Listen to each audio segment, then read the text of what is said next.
There's only one road. No, but I almost tweeted about it because last night I should went to mute see it the so they don't pumpkin hear display anything. Yeah. at the zoo, and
Okay, I clicked on that. Now it shows stuff going out to the public. So the total biggie.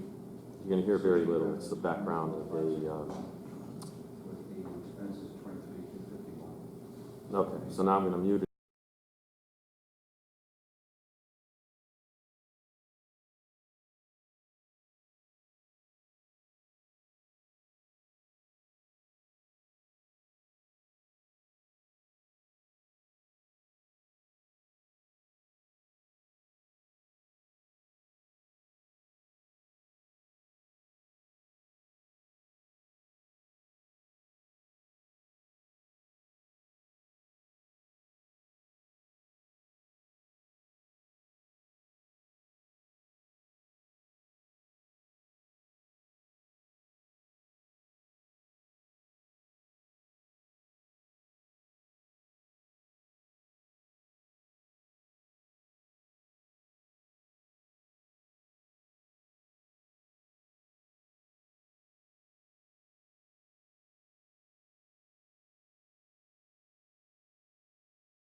Good morning, everybody. I'll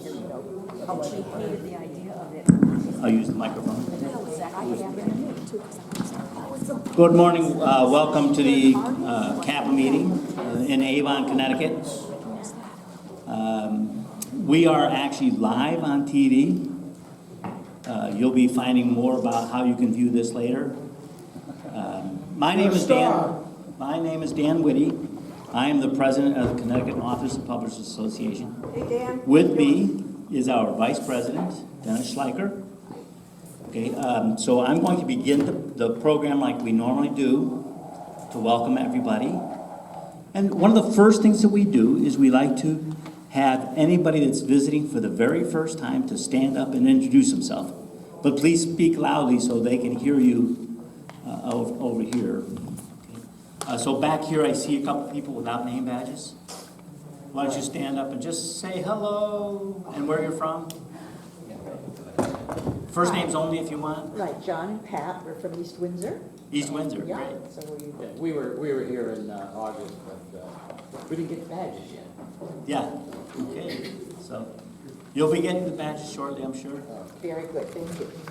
Okay. Any other newbies? You're not wearing a badge. Please introduce yourself. I'm looking right at you. Hi, Carla Germain, and I'm from Wilbraham. Uh-oh, an out-of-stater. Uh-oh. Welcome, Carla. Thank you. We're friendly to everyone. We're friendly to everyone. Yeah. You're allowed to cross the line, state line, without having to climb a wall. Well, That's a cool. joke. Okay. Looking to the right, my right, I'm looking for people that have a success story that they would like to share. Okay? This is a good chance to also brag about your book. Way back there. Hi, I'm Johnny Owens, and I write as Trevon Rogers, and we have Dangerous Curves came out in August, the end of August. It's an anthology, and we also have a novella as part of a box set that's out in just next week. Okay, congratulations. Okay, Johnny Owens. Okay. Yeah, a success up here. Okay, they're fighting for first place and second. Now we want to brag about our books. Go ahead. Now, Mr. Douglas Buck. Go ahead. Mr. Douglas. I think it's just about out, but I just wrote a book called Charter for Freedom. It's what a teacher in a class can use to conduct a constitutional assembly. And they can actually write their own constitution, and that way learn about the United States Constitution. Nice, yeah. That sounds very interesting. Love it. And I'm Jay Alden Bailey, and I wrote Mudflap. He's been under the bus for all sorts of people and stands up for the underdogs. Hands up for the underdogs. Good guy, good guy. Any success stories in the back? How about over here? Success stories. Okay, go ahead. Okay, I'm Beth Gibbs, and an agent was indicated an interest in my book, so I just hit send on the proposal, and got my fingers crossed. Fantastic, fantastic. That's awesome. Okay, any success stories over here? Does it have to be published to be a success? Oh, it doesn't have Because to. everything I do that's new and I go past it, I feel success. That's a good thing. So tell us about your Right most now, recent my book success. is called Who Took Hannah? Who Took Hannah? It's a psychological thriller. It's about abduction and other things. But the success is that my beta readers all have it in their hands now. So for me, that feels like a big success. Okay, great. Any other? Okay, our good friend and longtime member, Jerry Labriola, he has completed his next book. This would be his 16th novel. He also wrote some true crime stuff with Dr. Henry Lee, so it's like 21 books now. Anyways, Dr. Jerry Labriola, he's got a new book that's about to come out. We're actually doing the details on the cover and then get to printing, so it should be out by next month. So, and it's called On the Right Track.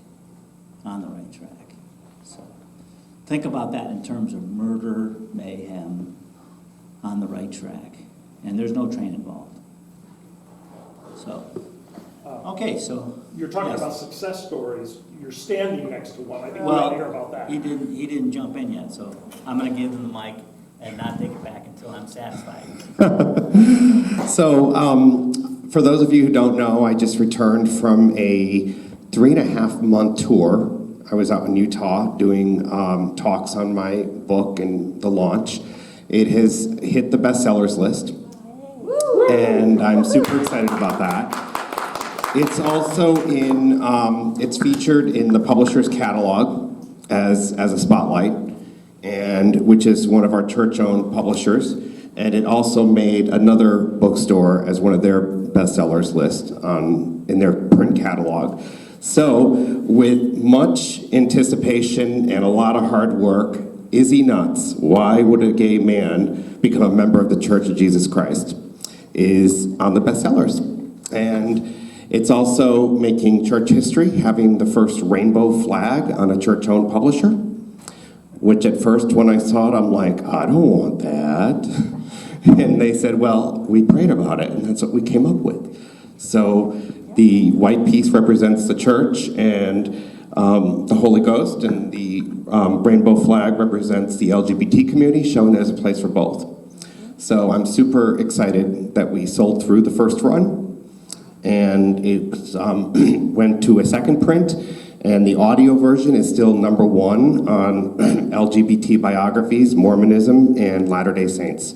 So audio is huge right now. So if you don't have an audio book, you really need to think about doing one in audio for Audible, because my agent is super excited about it. And anybody looking to do clean romance, that's going to be the next big genre. So if you know of anybody who's doing clean romance, we can talk. And my publisher would be more than happy to look at your stuff, and we can see what we can do from there. Because we're all about helping each other. And I definitely wouldn't be where I am today if it wasn't for this organization.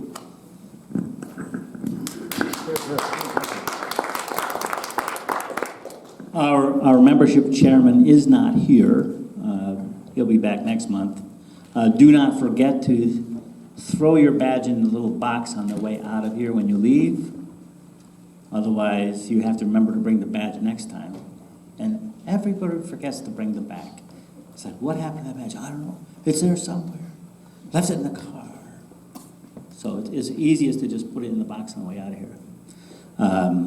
We are up in membership, but still there are about 50 members who have not renewed yet. It's kind of like we're about to lick a stamp and mail a letter to our members who haven't renewed. Okay. Generally, we only lose maybe 10 members a year, you know, do in the renewal process, and usually it's that last letter that brings the remaining ones in. So. We also have Debbie Kilday here. She missed last month because she was working at Big E. Debbie would like you to say a few words about how the Big E went. She's totally unprepared. She's giving me that frowning look. She's looking up some numbers on her phone. We are live on TV, Debbie. The world is waiting. It's not just us. We're losing viewers now. Oh my God. Okay, I'm going to tell a joke while she's coming up. You're not going to like this one bit, okay? Behind my back, I have a number of fingers up. It could be 1 through 5. You're going to mind read to tell me how many fingers I have up. So read my mind. 3. I have 3 up. You're a mind reader. Holy moly. See how that works? That is the stupidest joke you ever heard. Okay, Debbie, we're ready. Otherwise, I have to tell another joke that's worse than that one. Please go. Okay, trade places. The Big E this year went very well. We had about 42 authors selling on 4 shifts a day for 17 days. And the total items sold 1,152 books or sets of books. That's not including the sets of books. And many authors had sets of books being sold. So it was a good opportunity for people. And there was a lot of interest in, coming to meetings and joining CAPA also, people that were visiting the fair. There's a lot of writers out there that need help. For those who don't know, the Big E is the Eastern States Exposition. It's held annually that last 2 weeks of September. It is actually one of the largest state fairs in the United States, okay? I have been to the Oklahoma Fair, I've been to the Ohio State Fair. I almost went to the Illinois State Fair, which is also very big.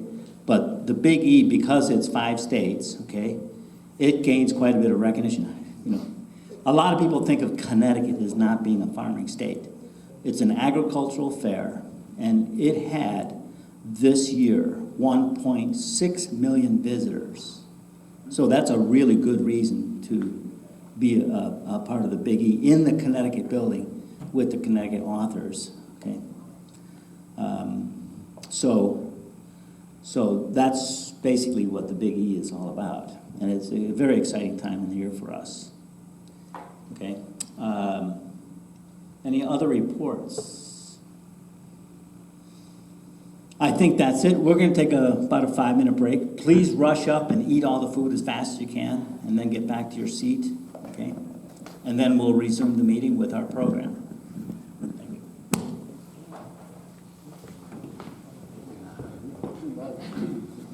Quick, run. Yeah, this is busy. In fact, you're allowed to elbow me.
Oh, that's right, you're the orange guy today.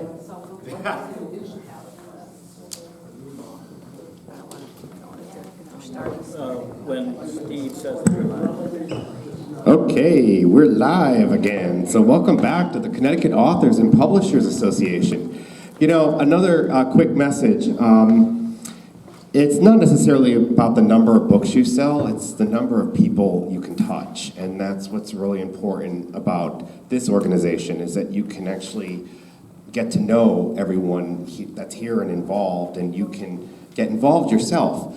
So today we have an awesome speaker. We have a good friend of mine, Chuck, who, if you don't know, he has a beautiful house on the water in Woolkit, Connecticut, and he hosts our annual picnic that we have every summer, and he has a houseboat that he takes us out on, which is really cool.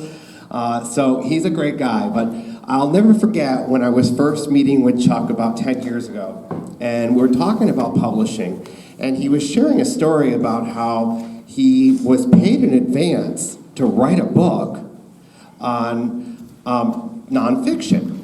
And I thought it was really fascinating with his wealth of knowledge that he has about not just publishing, but life in general.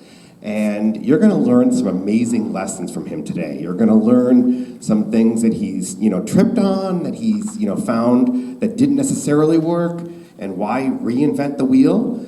You're also going to learn some positive things that he's done that have made him successful. And he also took advantage of publishing his book in Audible, which is really good. So if you want to read Amanda's Room, and if you drive a lot like myself, you can go to Audible or Amazon and download that version, and you can listen to his audiobook. And I thought that was amazing that he did this several years ago before the audio trend started to pick up. It's been about 5 years since you did the Audible version, correct? And he also reinvented the wheel by taking Amanda's Room, and he made it into a smaller book, more of a travel size version, a quickie, if you may. And he packaged the two together and he sells them as a deal. So you're gonna learn a lot from Chuck today. So without further waiting, let's invite my friend Chuck Marcellia.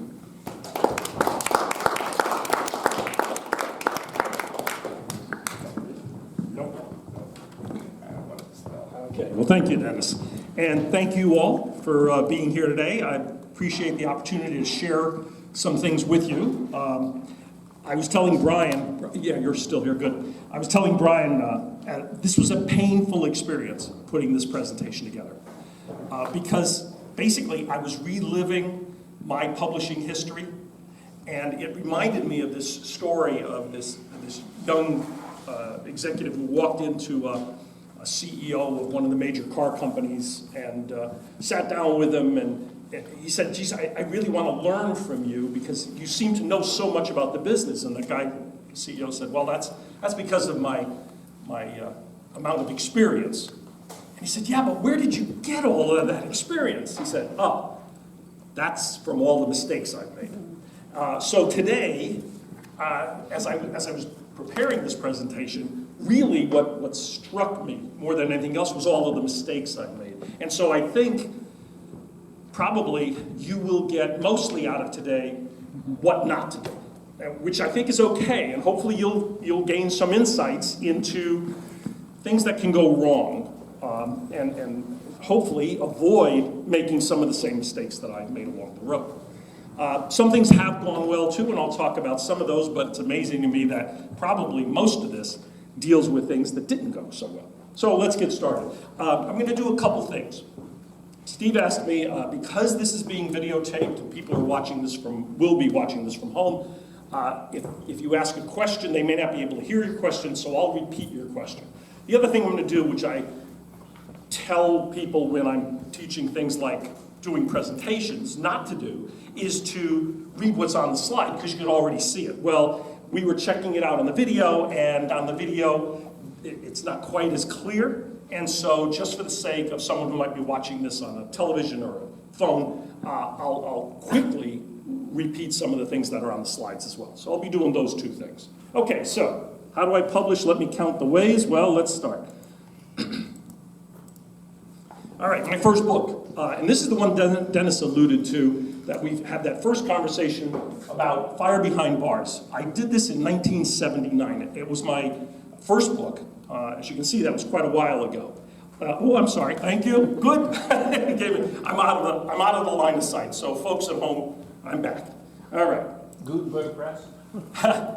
Now, Fire Behind Bars. I got paid to publish, and that was both a good thing and a bad thing for me, and I'll explain why. All right. First of all, I was in the right place at the right time. And I'll explain why that. Because, see, I was speaking. I was doing the speaking circuit. That was my background is in criminal justice, and we'll talk about that in a second. But it was through my speaking that I got a request to do writing. And from the writing, I wound up doing more speaking.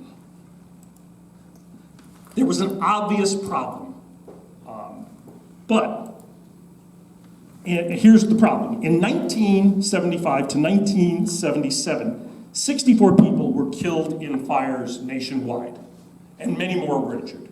Now, when you think about that, 64 people nationwide, that is not a lot of people killed in fires, except there was a not so obvious solution.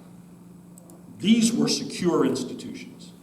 These were people who were killed in prisons and jails. So, what was the situation? This was a nonfiction book. I had established relationships. I was part of the criminal justice community.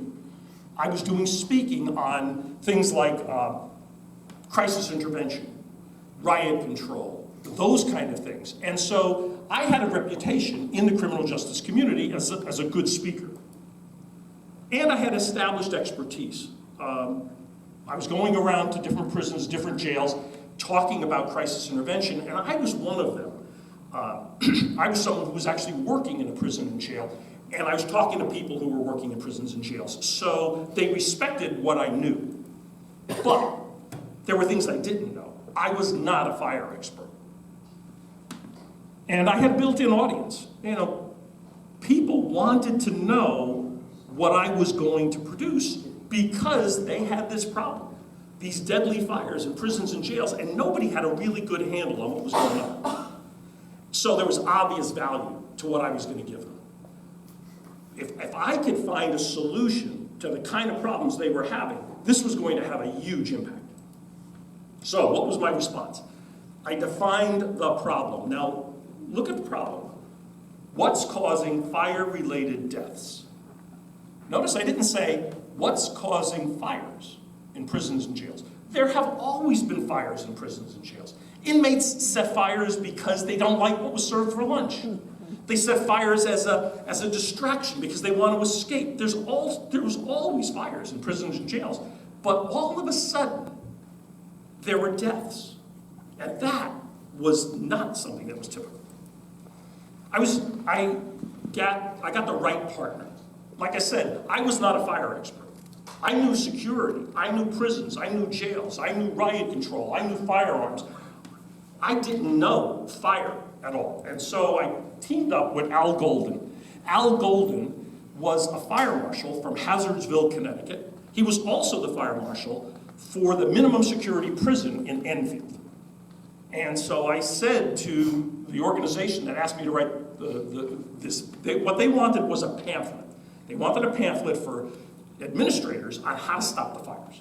And I said, I'll do that for you if you'll team me up with a fire expert. So they were willing to pay Al to work with me on this.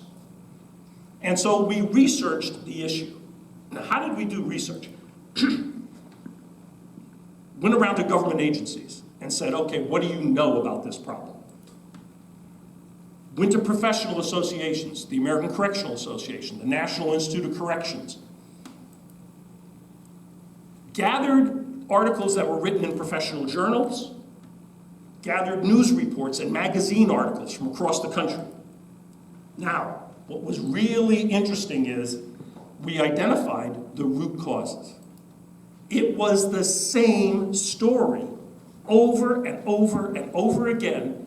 The location changed, but the story was almost always the same.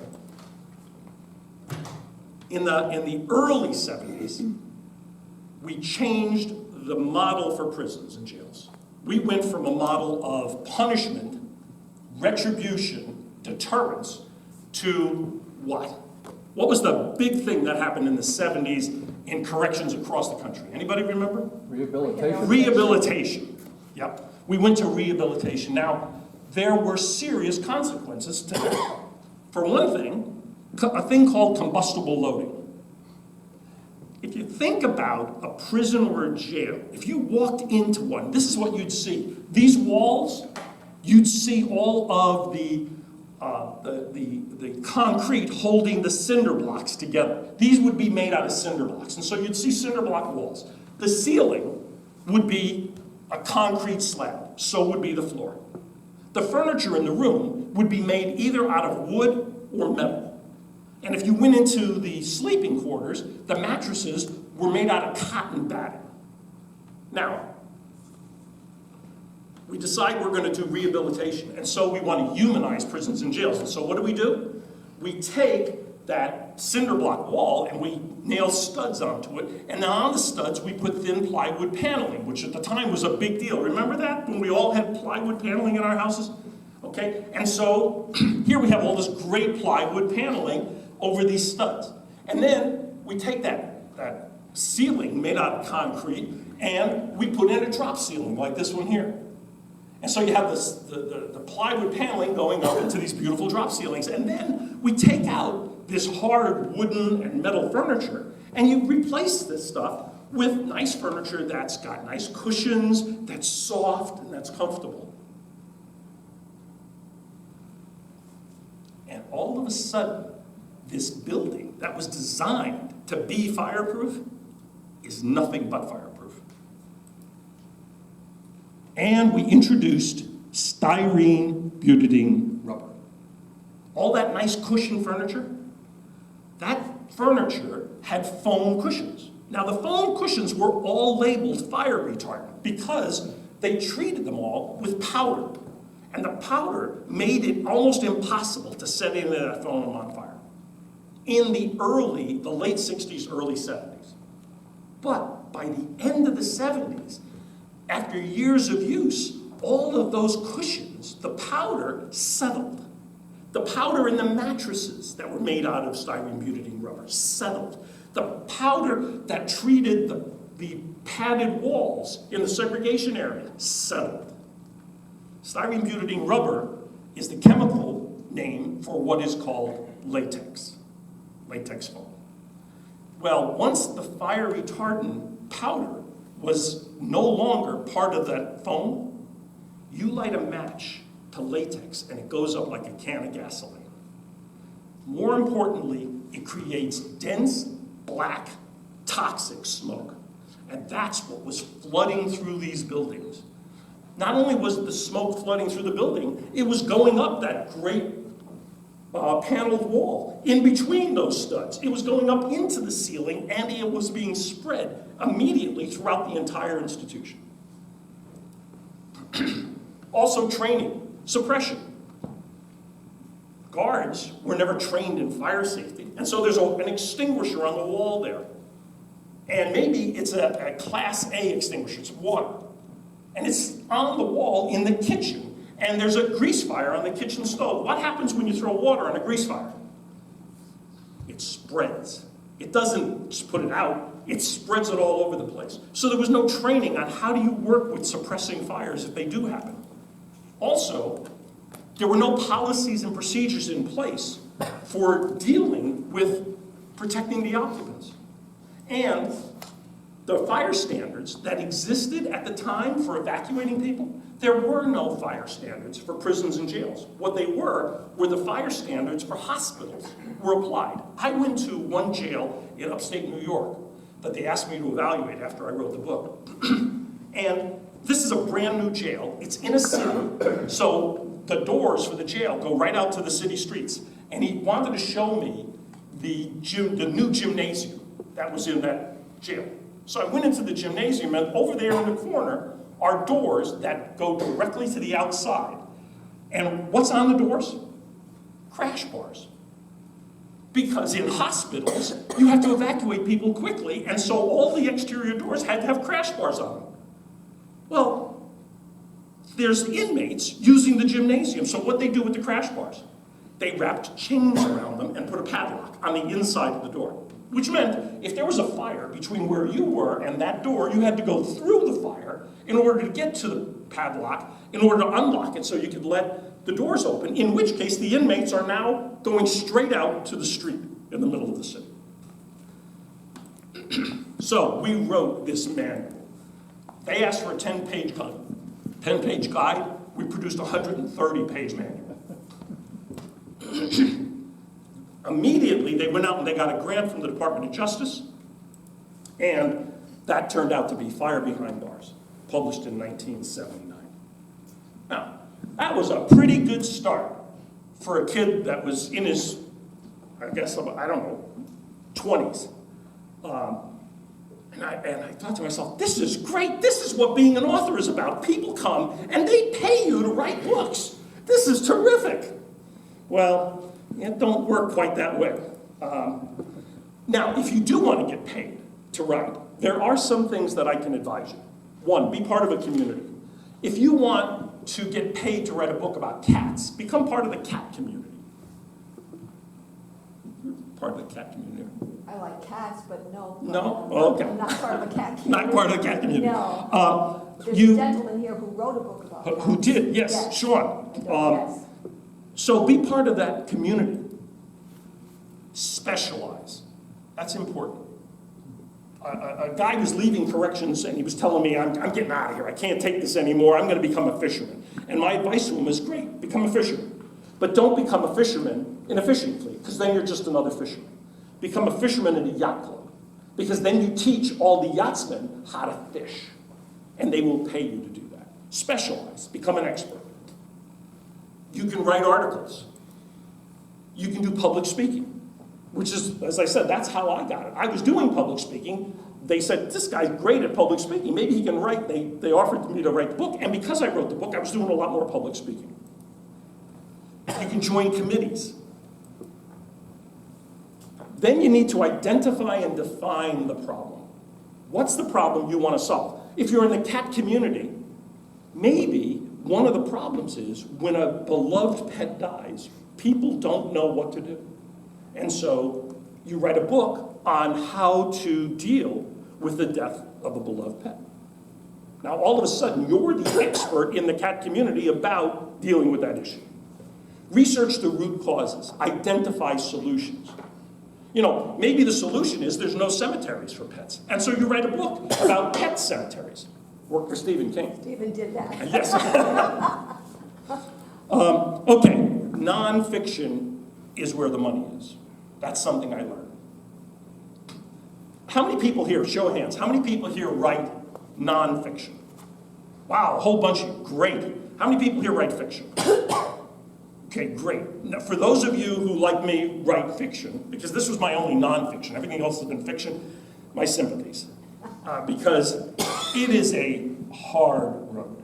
You know, it's kind of like being a baseball player or an actor. There are tons of baseball players and tons of actors, but very few of them get to the James Patterson level where you're really raking in the money. Whereas with nonfiction, if you write a book that solves a problem people have, then people are going to buy your book to solve their problem. And if you want to know anything about that, you want to talk to the guy in the back of the room there, Brian Judd. He specializes in that. How do you use your book to identify the kind of problems we have and then to meet the needs that people have because of those problems? And all the time, there are agencies, professional associations, government agencies that are offering grants and RFPs, requests for proposals, to people. They're asking you, we'll pay you to write if you can solve this problem. So find yourself people who specialize in grant writing or go on Connecticut's website and look for RFPs. And you'll find many agencies saying, if you can do this, we'll pay you to solve this problem. Okay, so now I switch gears. Now I write my first novel, 2012, Amanda's Room. First of all, I self-published this. So first one I got paid to publish, and that was done by the Department of Justice, government agency. Now we're switching gears completely. I'm self-publishing. I'm trying to publish this thing on my own, and I'm using CreateSpace to do it. My first time with fiction. That's an issue. Now I had no experience with fiction. And by the way, something I said, being paid up front was a problem. Over the years, I did a 30-year career in government. Multiple people asked me to write a book with them. And I said, okay, where's the money? And they said, well, no, we write the book and then we get paid. And I said, well, no, I get paid to write. And so I kept saying no. If you could define stupid, this would be one way of defining it. So now I'm writing fiction. I take an early retirement so that I can start writing, and I'm getting into this full time. They say, write what you know. That was absolutely not the case with Amanda's Room. When I took my retirement, I started 2 different books. I started a book about coal mines, anthracite coal mines in Pennsylvania. My father was a coal miner. He died of the Black Lung. Black Hell Drowning was going to be my protest book about coal mining. I got a couple hundred pages into it before I realized, A, I didn't know enough about writing, and B, emotionally, intellectually, I was not ready to write that book. And C, I was totally ignorant of mining itself. I discovered as I was researching, Irish miners are fiercely proud of what they do. They wouldn't do anything else. If you offered them to be vice president, and God willing, I mean, God help anybody who accepts vice president, you know, they would never take it. They loved what they did. It's a very macho career. So I found out all of my preconceived notions were completely wrong. So I wasn't ready to write that book. And then I started writing a book, which you'll hear about a little bit later, about my mother-in-law's experience losing her husband after 50 years. And that was a very important book, too. But I couldn't figure out what that was. Was it a memoir? Was it a biography? Was it fiction? Was it nonfiction? I had no idea of where I was going to take that. So once again, I wrote a couple hundred pages and couldn't go anywhere. So I went back to a short story that I wrote years earlier on this room. And I said, geez, you know, what's the concept? The concept was, what if you controlled an environment, in this case a room, where you couldn't deceive anybody, where you couldn't lie. You had to be honest with people.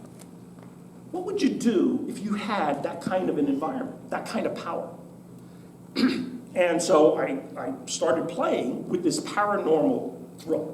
Well, I had no firsthand knowledge at all about paranormal. And people over the years have come up to me at book signings and said, so what's your experience with paranormal? I said, I have none. But it was a fun book.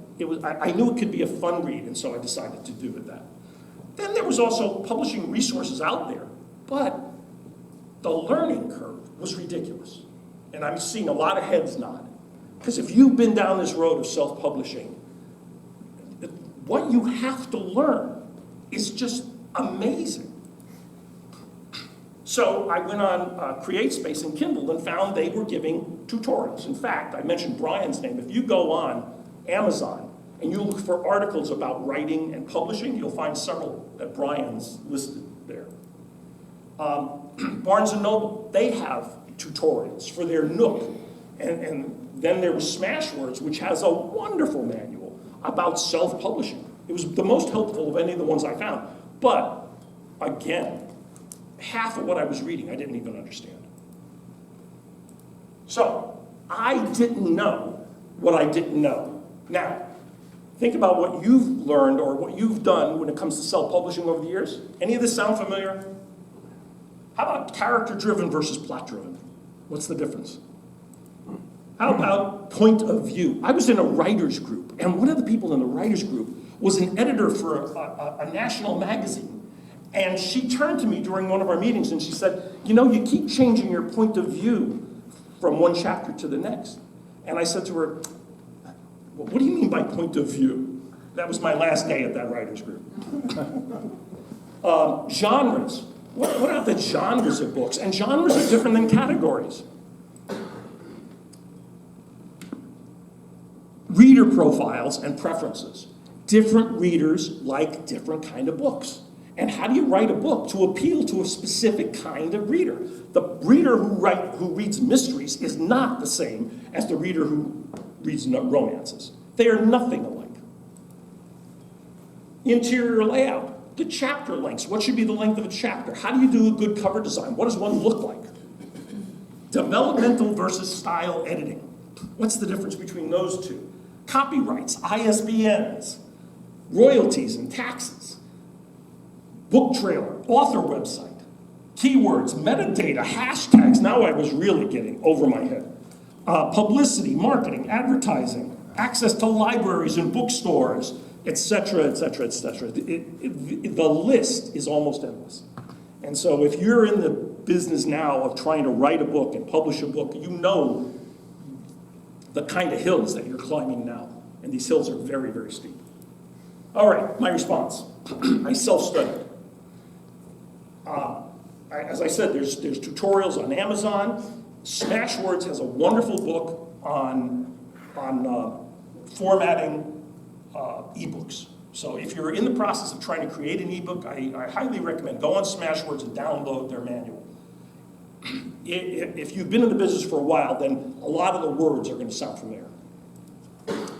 I went to writers' groups. I joined several before I found one that actually worked for me. If you've been in a writer's group and it hasn't worked, my suggestion, find another one. Sooner or later, you find a group of people that think and act the way you do, and it works. But that may take 3 or 4 groups before you do. I read a ton of books on writing. What's your first name? Doug. Doug? I think it was your chair, Doug. As I was going by, I see 2 or 3 books on writing. Or was it yours, Jay? Yours. I've got more books at home on writing than I do books themselves. And I've read more books on writing than I have books. I attended several conferences. There are several wonderful conferences. One of my deep depressions is that CAPA, Connecticut Authors and Publishers Association, no longer has what CAPA U. I went to CAPA U virtually every year. I found that very valuable. The Unicorn Conference in New York has stopped. That was a wonderful conference. I went to the Wesleyan Writers Conference, which was quite an experience, also very expensive, and a number of others, the Hartford Currents Conference. Excuse me, was the Wesleyan one acceptable? Was it good? You didn't clarify there. It was good, but I had said to them during the conference, it was like 3 or 4 day conference, and I said to them about halfway through, I said, you know, I get the impression a Stephen King or who's the famous woman romance writer? Oh, Danielle Steele. Danielle Steele. I said, I get the impression a Stephen King or Danielle Steele wouldn't be welcome here. And basically they acknowledged that. But the Wesleyan Writer Conference, they're really dealing with literary works. And they're very, very heavy into university publications and things like that. They're not into what they would consider to be fluff writing. So if you're writing romance or you're writing mysteries or paranormal thrillers, probably not the right place. If you want to write a book about the meaning of life, you want to be at the Wesleyan Writers Conference. Now that's a bias, but I kind of got an acknowledgement that, yeah, you're kind of right. You know, Stephen King, this isn't a good match for him. Now, here's a key. I rushed to publish. And what was your first name again? Tom? Yeah. Okay, Tom and I were talking. Tom's a young guy. He's kind of a new member of CAPA. He's got a book. He's working with an editor. He's getting some edits. This part you want to pay attention to, because this was probably one of my greatest fatal flaws. I rushed to publish because I was impatient and because, like so many new authors, I feared rejection. The idea of people telling me they didn't like what I wrote was terrifying. So, I had no marketing plan, I had no business plan, I had no budget established for what I was going to do. I was writing. I thought writing was writing. Everything else is fluff. You know, if you write a really good book, and every one of us writes the book that we love to read. The trouble is, great books are the books other people love to read. And we don't know what they love to read unless we ask them. And we don't ask them because we're afraid they won't like it. Talk about a catch-22. So I rushed my editing. I worked with an editor. She started to do the edits. Halfway through, I said to her, "Oh, I really need to get this out. Maybe we should stop." And so she rushed finishing the edits. She gave me this huge box with my manuscript in it, with all of these red notations everywhere. I rushed through the notes that she made and made the corrections in my book myself. That was the end of our relationship. We did not go back and forth. We did not talk after that. I just rushed to get the thing published. And in the process, I incorporated a ton of typos, a ton of mistakes.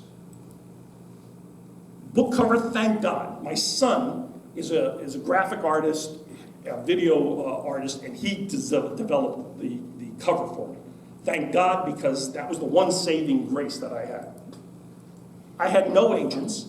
I did not submit it to any agents, to any publishers, to contests, or to reviews, because if I did, they might not like it.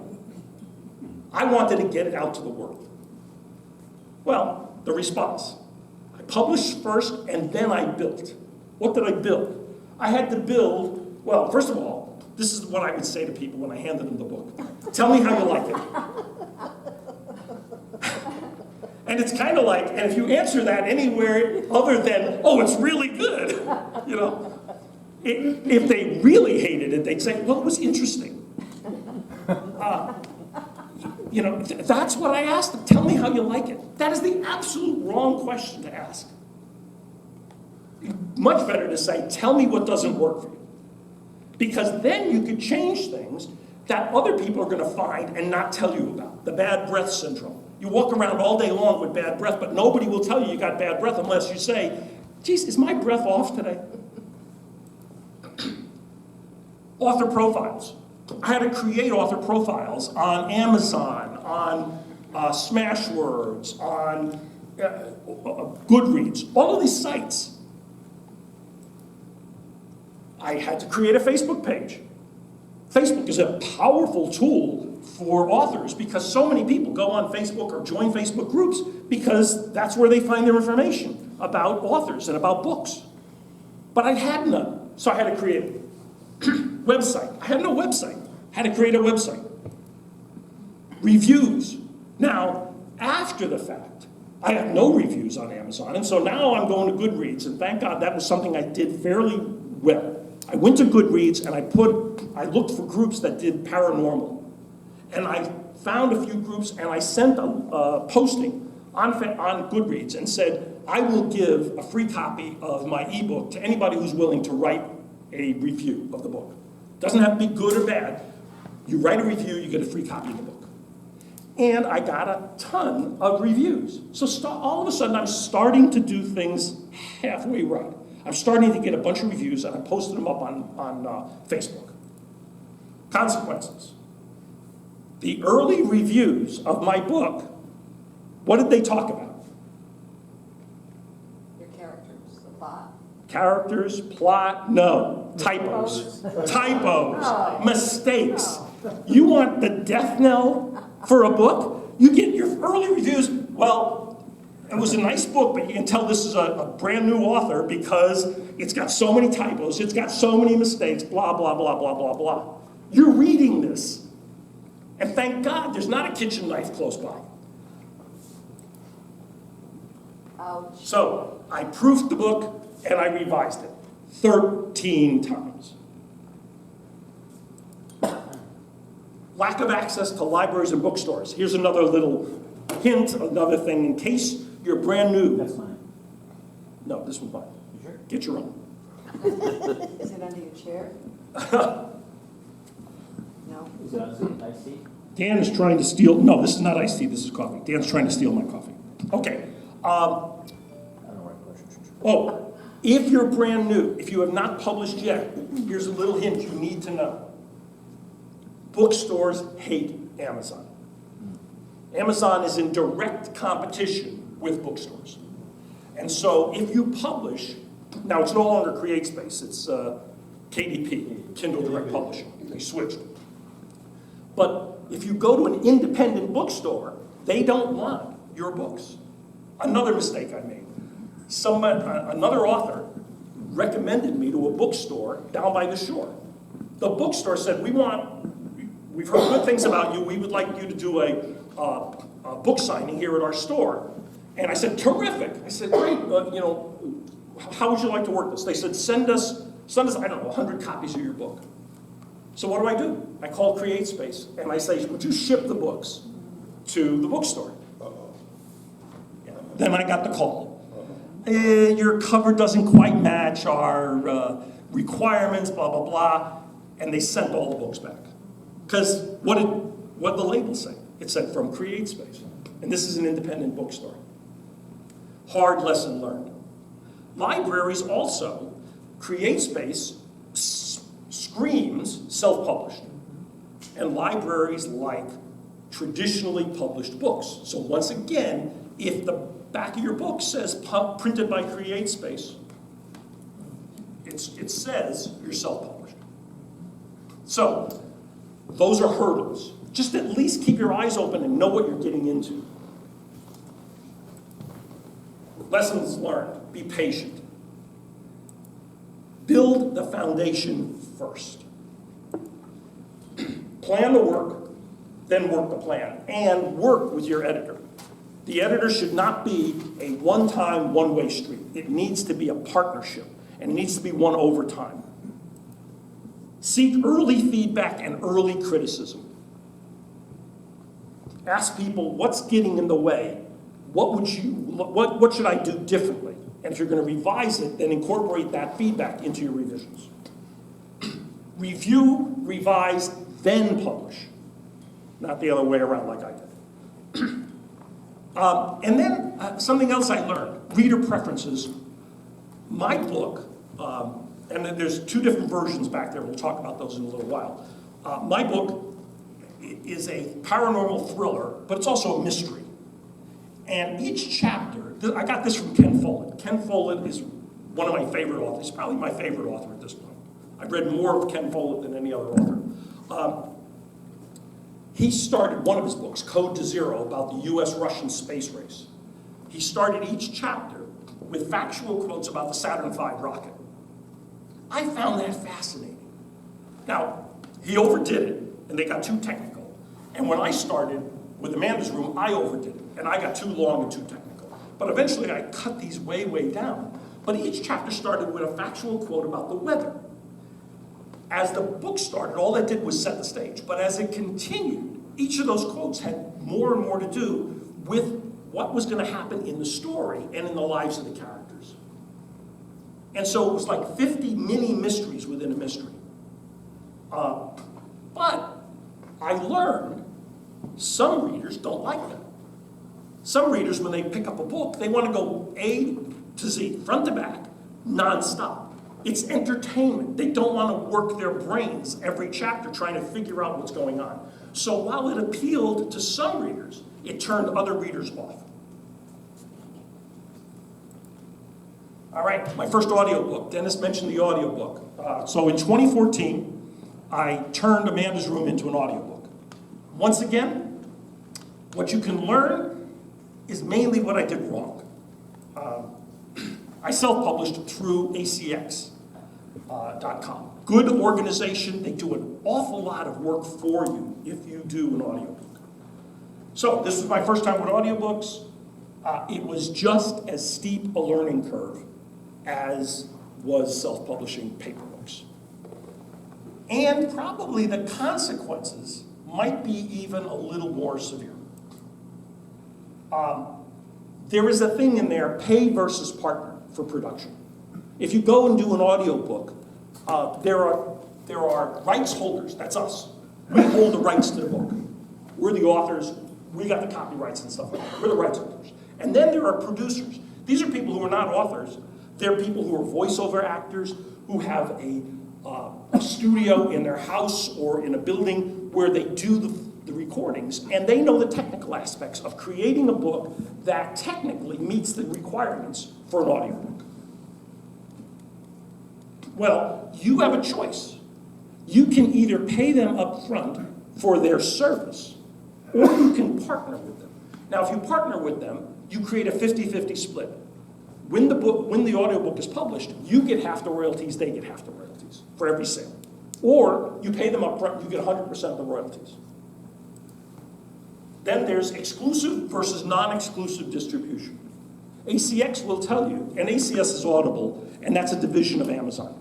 They will tell you, if you want, you can distribute the audiobook yourself, or we'll distribute it exclusively. If we do the exclusive distribution, in exchange for you letting us be the exclusive distributor, we will pay you a 40% royalty. If you want to produce it on your own as well, where you can hand it out at Big E, fairs, things like that, or have people download it, then we'll give you a 25% royalty. Isn't there a combination of those two? No, not that I know of. Either Dennis, or. is there a combination of those two? I think it's one way or the other. It's either you can do it for 25%, you can distribute it as well, or for 40%, they get exclusive. Well, Amazon has the same thing with their, I forget what it's called, but through their books, you do the same thing. They'll give you a higher royalty if you give them exclusive rights to distribute. Which do you recommend? I'm going to tell you in 1 second.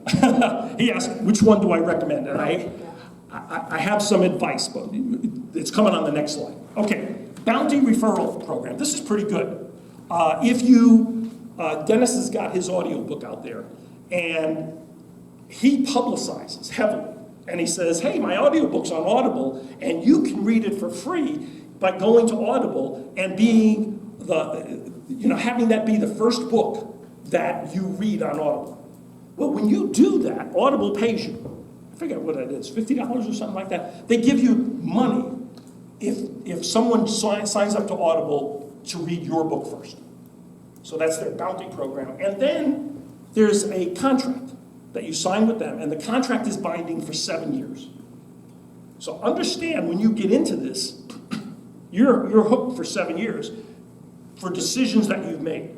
So, what kind of decisions and what happened? First of all, production was the fun part. I loved that part. You want to have some fun, turn your book into an audiobook and go through this process.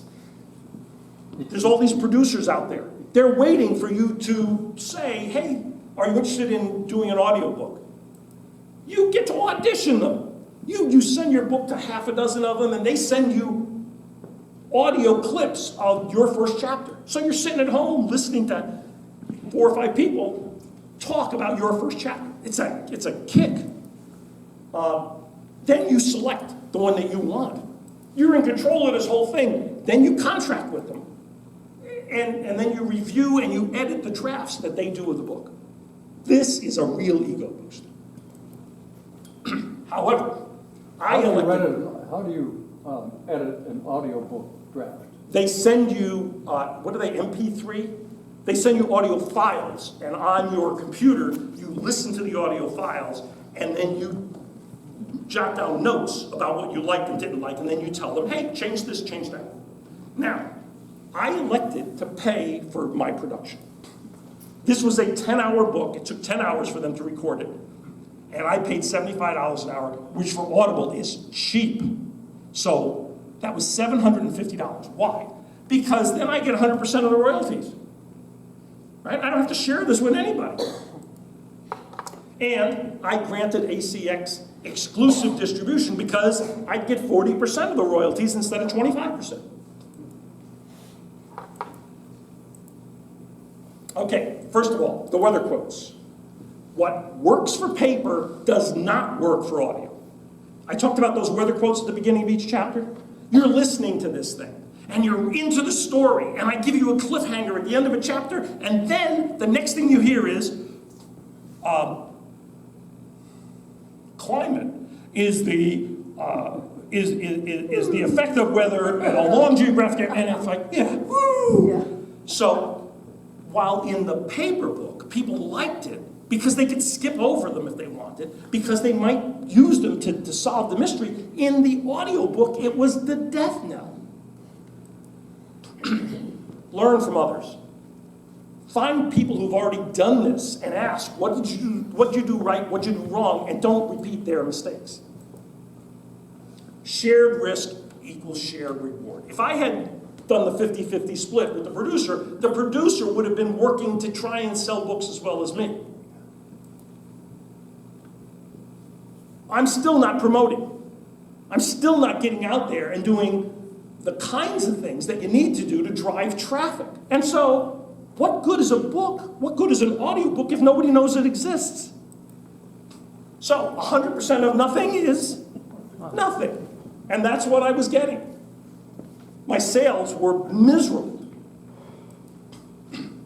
So, that was my audiobook experience. So in 2015 now, I come out with the Reader's Edition. What's wrong with this picture? I'm selling a book, and the book is the Reader's Edition.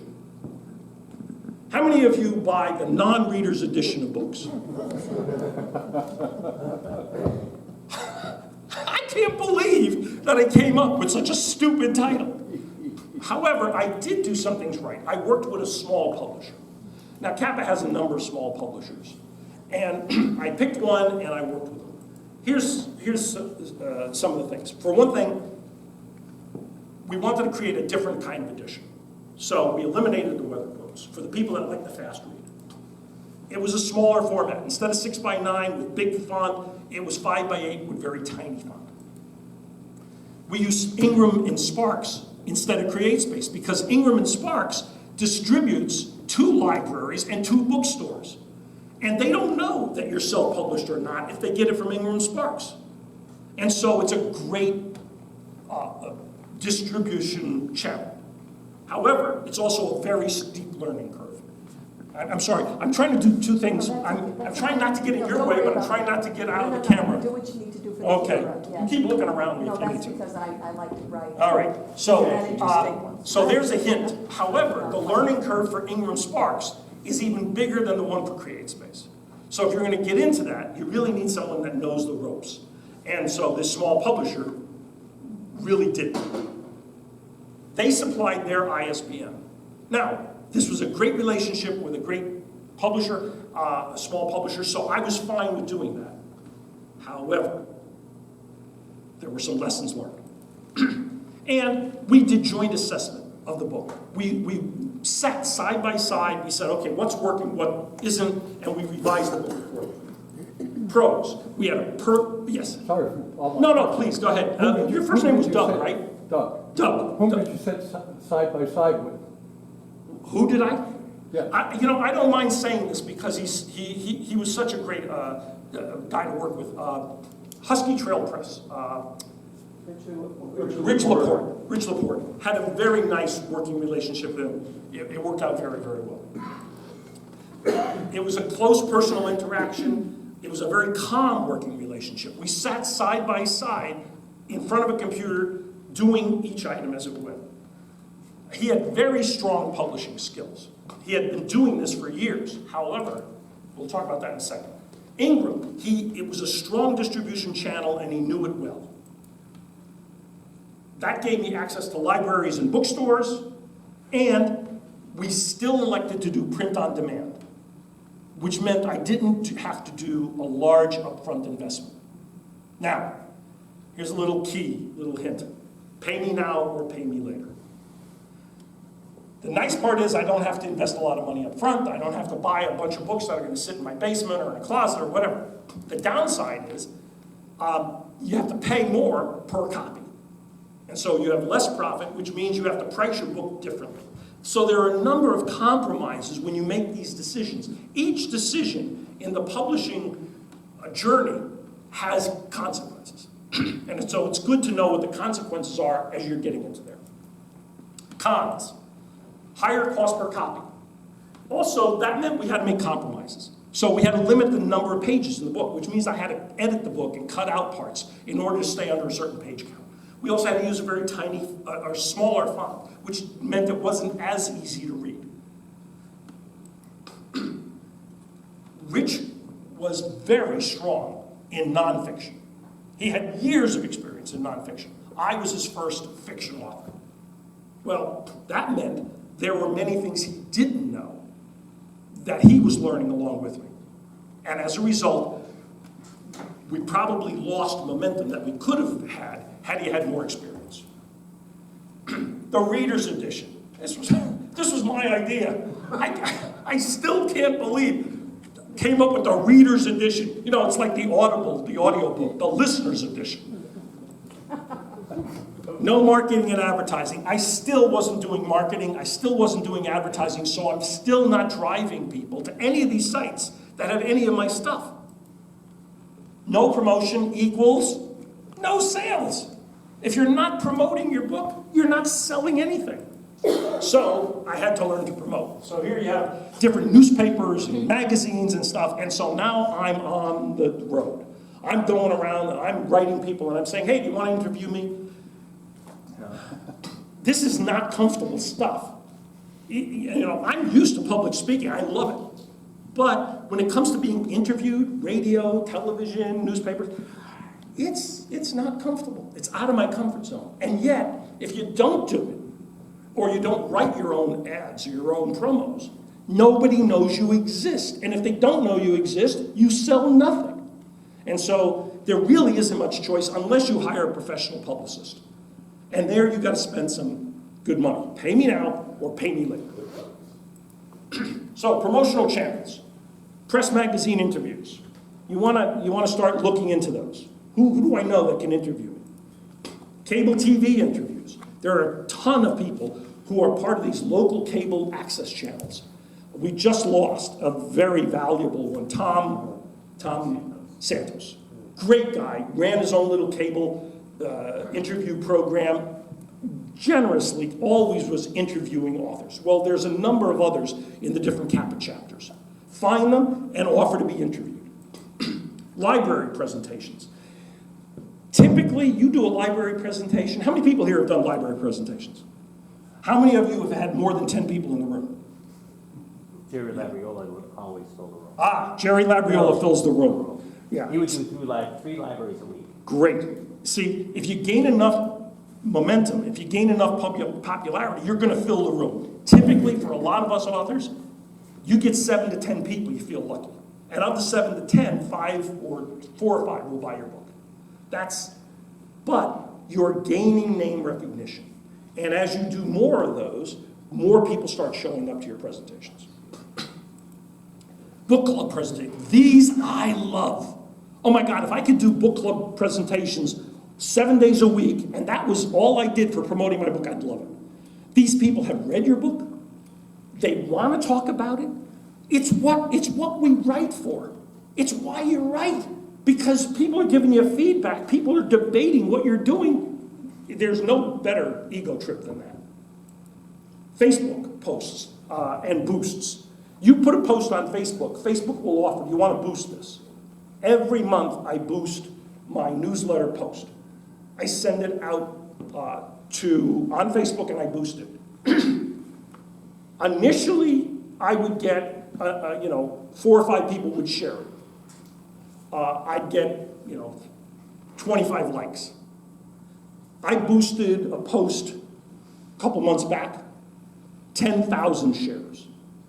Now, I don't know how many books that's going to result in terms of sales, but looking at a number and seeing 10,000 people hit a share button made me feel awfully, awfully good. Yeah. How much do the boosts cost? 'Cause I know Facebook invest doesn't do that. $60 a month. And $60 a month gets me several thousand people who have at least seen it, and then it tells you of those people how many have pressed a like button or a share button. Yeah. Do you get newsletter signups from doing that? Yes, but not many.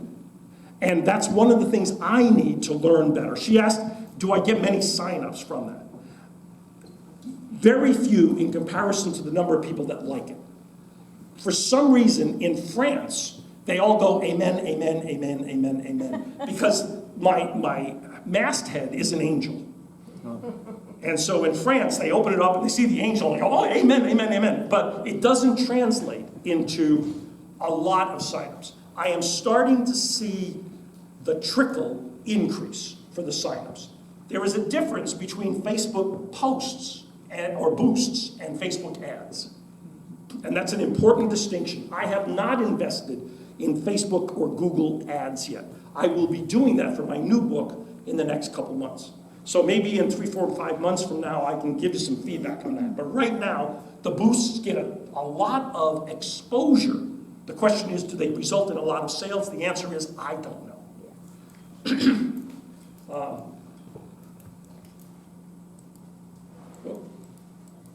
Okay, and then I do a blog and newsletter. And if anybody's interested after this is done, be happy to give you the address for the blog and newsletter, and you're welcome to sign up. So, now comes the false restart. Of all of the mistakes I made, here was the big one. I got contacted by a vanity press. They contacted me. And what they said is, you have qualified for this contract based upon our evaluation of your book. And it's like, I made it to the big time. These people want me. So you give them a one-time $499 deposit. They'll take, give you 65% of the royalties. They'll take 35%. I said to myself, workload reduction. I don't have to worry about promotion and all this stuff. They're going to do it for me. There was a requirement. They had to unpublish the previous versions of my book so they could publish their version under their ISBN. What does that mean to unpublish? Well, I've already got 2 books out on Amazon. I've got my Amanda's Room, and I've got my Amanda's Room Traveler Edition now. So those books are already out there. They said, in order for us to publish, we have to unpublish your books, and now we'll... What does that mean? Does that mean they just... They take it off of Amazon. It's no longer available. Yep. It's still there, but Amazon listed as unavailable, and now their book is available. Okay. Okay? So, here's what they promised for their $500. They'll do a manuscript analysis. They'll do a professional copy edit. A new book cover design. They'll give you best-selling format for Kindle. Goodreads listing, giveaway promotion. Guaranteed book reviews. Interior design. Print-on-demand services through them. A video trailer. Audiobook. Hardcover edition. Consulting. Social media and search engine optimization, sales tracking, author network, advertising campaign for the Kindle, and they had a Hollywood connection. If your book is good enough, they're going to send it to Hollywood. So, Pretty tempting. very tempting, and actually, I think they actually tried. This was a new company, and what they figured is, hey, this guy's got a lot of reviews now on Amazon. And they're all saying, hey, we really, really like this book. This is pretty good. So, okay, we tell this guy we'll publish the book. We're doing exactly what he's doing, only we get 65% of the, or 35% of the royalties. So, you know, if it sells well, it's already got somewhat of a track record. So, the manuscript analysis. They did analyze the manuscript. They did a good job. They proofread it and did a good job. Professional copy editing, yes, but this is copy editing that is different than developmental editing. Developmental editing, somebody's going to go through your book line by line and tell you what works and what doesn't. Copy editing, they get rid of all the typos, all of the mistakes, those common things that get in the way. You need both. They did not do developmental editing. They did copy editing. Book cover design, yes, and they gave me an excellent book cover design. I have to admit, it did a great job. Formatting for Kindle, they did, yes, they did, it worked well. But then, so this was the start. I'm saying, wow, this is really working great. But then, the cover image. All of a sudden, I'm looking on Amazon, and I'm seeing that only half the cover is showing up. And people are going to go buy your book, and they only see half the cover. So I'm writing them and saying, hey guys, you're screwing up here. Old and new versions appeared at the same time. They never unpublished my old book. They just published their new one. So now people go on and they see Amanda's Room, Amanda's Room.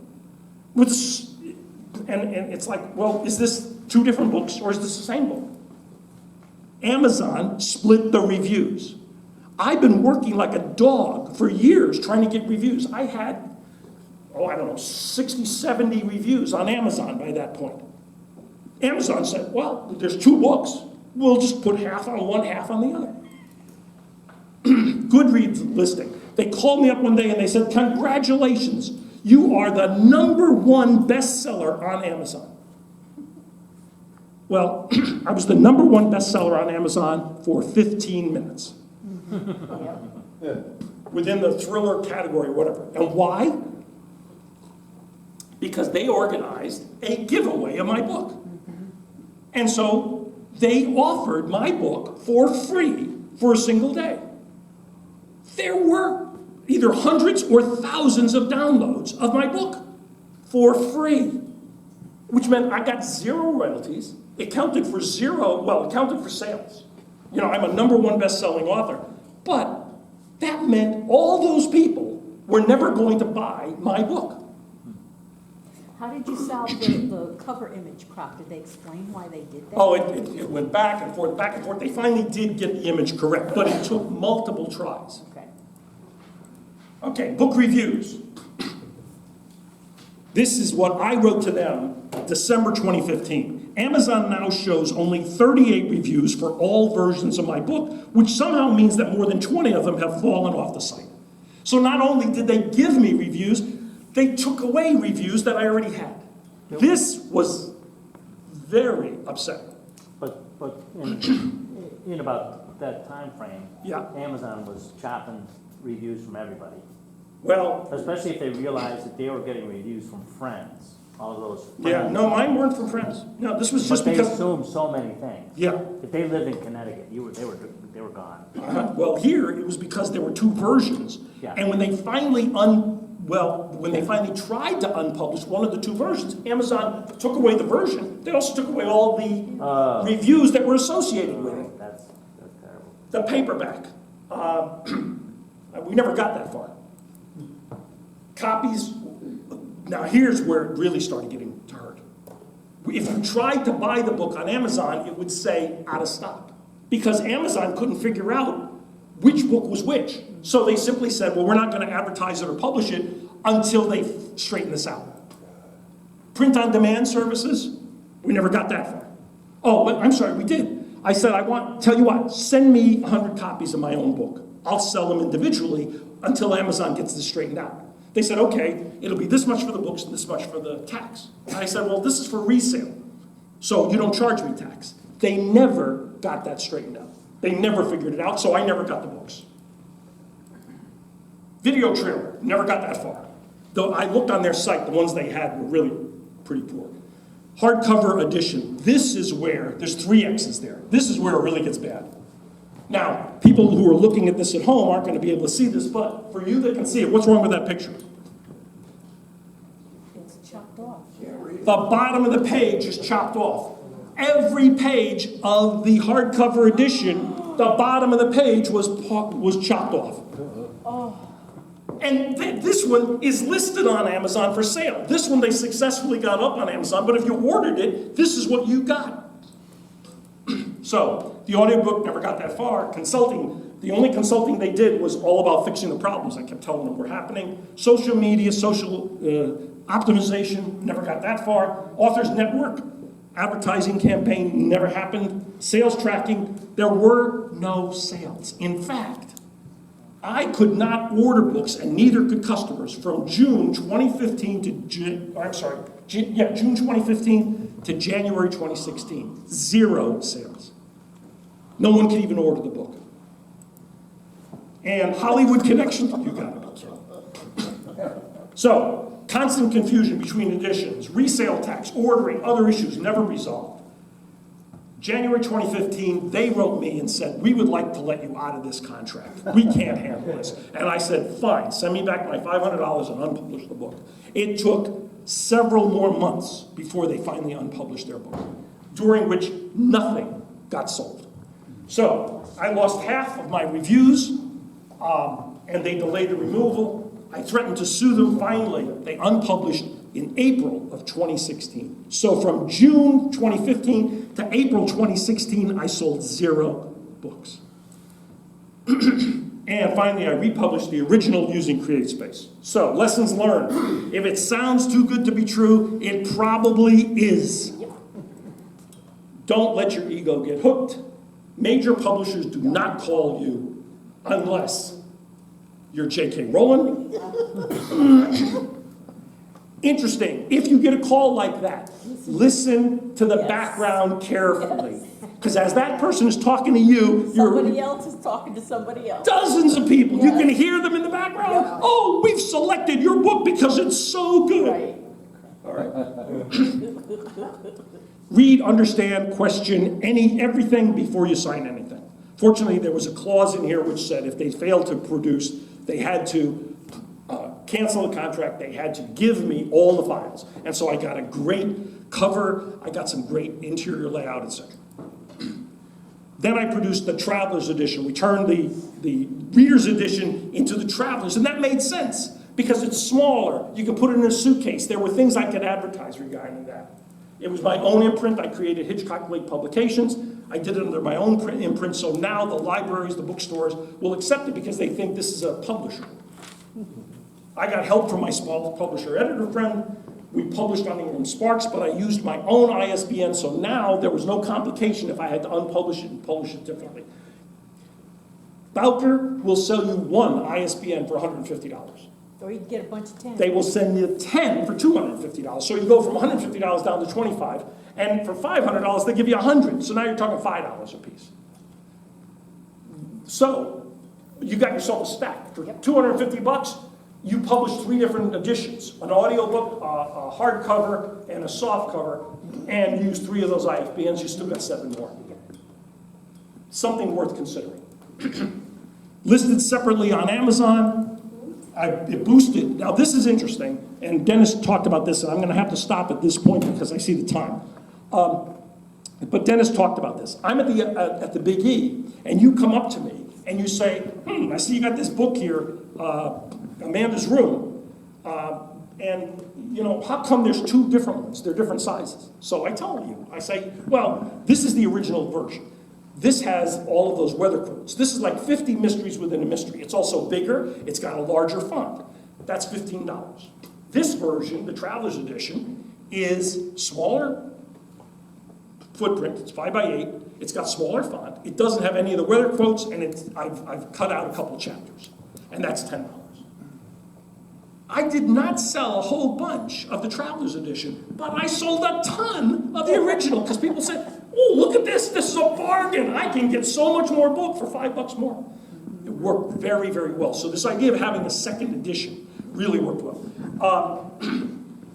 The last thing I go into is kind of my current situation right now with the new book, Wounded Angels. That'll be out in January 14th. I am trying my best to do everything up front. So publicity, advertising, getting out on Facebook, getting posts, putting together there's a new website just for that book, woundedangelsbook.com. It's being built right now. So I'm trying to do all of the things in advance. However, what I did not do is go to the agents, go to the publishers, submit the book, pay me now or pay me later. And so I wound up going with what's called a hybrid press. It's a subset of one of the big 5, but I paid them to publish me. They have promised a ton of stuff. They have delivered on about a third of them so far. What I haven't liked, I've complained about, and they have responded well to that so far. Is it going to work? To be determined. Questions? Yes? Could you talk about your pros and cons of doing it traditionally with your first book? Were there any mistakes you made or lessons learned from? Well, first of all, it wasn't traditional. They paid me to publish. That is not traditional. Well, that's traditional if you do all the submissions. They came to me and said, we'd like to pay you to publish. There was no work involved. Okay. So was it a good experience? 100%. Did I make mistakes? Yes. The editing could have been better. However, people didn't care. It was a nonfiction book about deadly fires in prisons and jails that they desperately needed. They could care less about the typos. What they wanted was the information. And so it was 100% positive, but it set me up for a lot of failure later because I misunderstood what publishing is all about. Okay. Yes? Somebody over there had a hand. Questions? Other questions? Yes? So what is it exactly that you're recommending recommending a hybrid press, and if so, which one? No. I would not recommend a hybrid press at this point. I don't have enough experience. I will let you know in several months. I will come back and we'll talk about what that experience was like, what worked, what didn't. It's a lot of money up front. The big advantage for me, too, one, I'm learning the process. I'm going through every stage of the process because they'll write me and say, hey, you need to do this next. And so I'm doing all the steps because they're telling me to do the steps. That's good. That's a great learning experience. And the second one is pull versus push. My experience up until I started doing this was, since I didn't know what the process is and the steps and the sequences, it felt like if you took a string and you tried to push a string, right? It goes anywhere it wants. Whereas with them telling me, you need to do this, you need to do this, I'm working just as hard, just as much time, but I'm focused. It's like, I gotta get this press release draft done. I've gotta do this, I've gotta do this. I've gotta respond to the website that they sent me. So that part, at least it feels like I'm making progress in a direction. However, is it worth, the bottom line is, when all this is done, am I selling a ton of books? If the answer is yes, then I'm gonna come back to you and say, hey, you know, this was worth the money invested. Other than that, if it doesn't, and I'm not selling a ton of books, then why did I spend all this money up front? Pay me now, pay me later. My next book, Black Hell Drowning, I will go through the trouble of going to publishers and agents and going, if I get 100 rejection letters, I get 100 rejection letters. But at least find out up front if it's good. And the other thing I'm gonna do, I'm gonna get a top flight editor and I'm gonna work daily with that editor, page one to the end, to make sure that that book is 100%. And this editor, I'm gonna ask the question, do you work directly with agents and publishers? And if this book, when we're done editing, are you going to recommend to them that they pick me up as an author? And if the answer is no, I'm gonna go to somebody else. That's what I recommend solidly. The hybrid, to be determined. Other questions? Oh, I hope I've given you something today that will be useful for you, and I thank you very much for listening.